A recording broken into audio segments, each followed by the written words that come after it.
Swerte. 15 na karton ng tubig. Hello guys, what's up? Another day, another takuhay, POV. Ngayong araw nga, nagkaroon naman tayo ng blessing, no? Mayroon tayong offer na nakuha. At ito, binigyan tayo ng 14 na karton ng tubig, sparkling water. Pero sa isang location lang yan, hindi na masama. Pero kung maraming pagdideliveran yan, kung iba't ibang location idadrop yung 14 na piraso, mahirap talaga. Pero isang location lang naman, chinek ko kanina sa mapa, one location lang siya, so medyo lucky pa rin. Ang total na stops ko pala ngayong araw na to, natanggap ko sa ruta is 109 stops. At isa nga doon is sa isang pin, sa isang stop is 14 na karton ng tubig, sparkling water. Buti na lang nasa mababang number lang yung location. I mean is 1 to 109 yung stops ko. Nasa pang siyam na stops lang yung pagbababaan ko ng 14 na karton ng tubig ng sparkling water. Kasi kung nasa bandang kalagitnaan siya or nasa huli, medyo hassle kasi yung karton is nasa bungad ng pinto ng sasakyan sa likod. Kaya buti na lang nasa nasa batang numero, kumbaga. Tuloy-tuloy na tong video na to, hindi ko na ika-cut, pero i-speed up ko lang 1,000 times para hindi ganoon katagal. Ayan, nuna ko yung mga batang numero. Nagsisimula talaga ako pag nagdi-deliver ako sa 1 pataas, kasi ayun yung pagsalansan ko ng mga packages eh.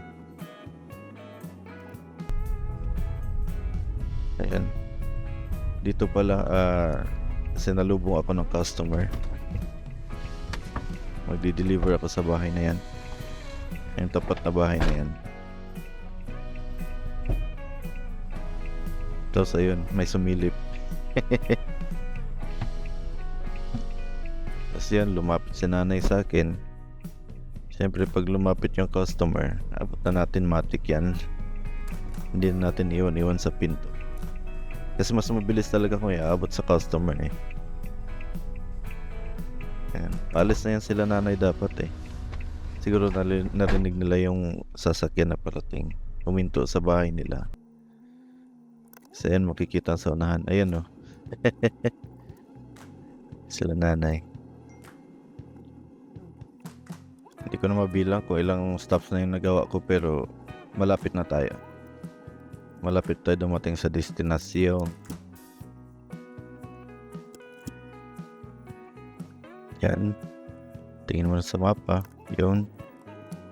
Every time na papunta ako sa next location talaga, chine-check ko yung pin, kung saan nakalagay yung pin, kung saan yung mga daanan. Ayun yung pinakamabilis na way para makapunta ka dun sa location. Yan, dito na tayo sa pagbababaan ko ng 14 na karton ng sparkling water. Isa pala tong liquor store, pero may mga iba din silang paninda, gaya chichirya, pagkain, pero yung main nila is liquor store. Yan, sinisilip ko pa dyan kung saan ako magpa-park. Actually malaki naman yung parking, pero dalawa kasi yung pinto eh. May pinto dito sa gilid banda at meron doon sa main entrance. Kaya ginawa ko, dito na lang malapit sa pinto sa gilid. And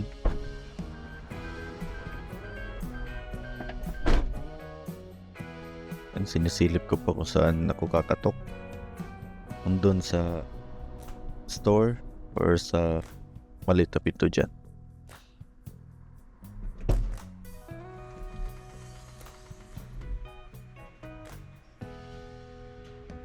Meron pa kinuha isang package kasi may kasama pa siyang yung folder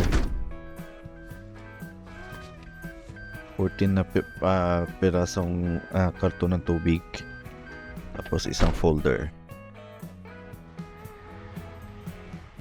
Yan, syempre dito muna tayo sa maliit na pinto. Check natin. Hindi lang masyadong marinig pero kausap ko na yung staff na nandyan. Sabi niya hindi daw dyan. Tinuro niya ako doon sa store.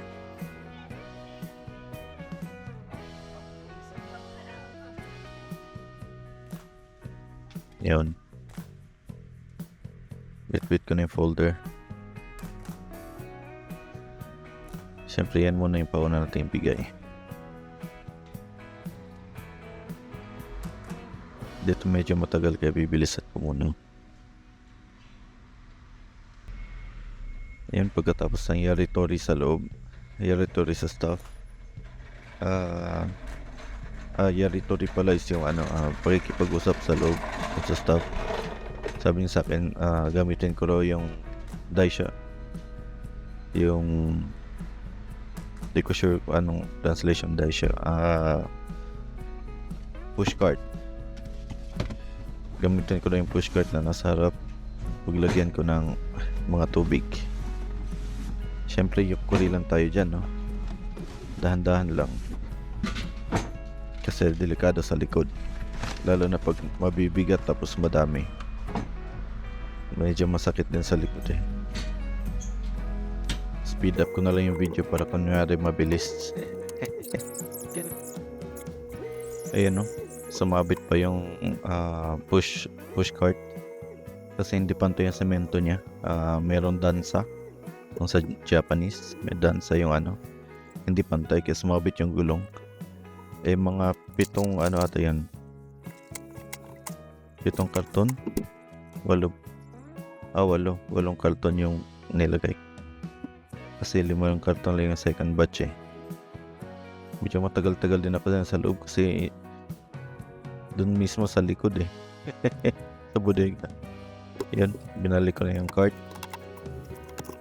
Inayos ko na muna yung loob. Yun na, let's go.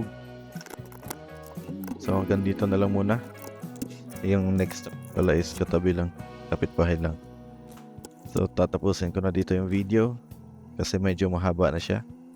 Ginagawa ko kasi hanggat maaari maiksi lang yung video, hindi lalagpas ng 10 minutes. So matane, kita-kits sa next video. At kung umabot kayo sa part na to, maraming salamat. Arigatou gozaimasu.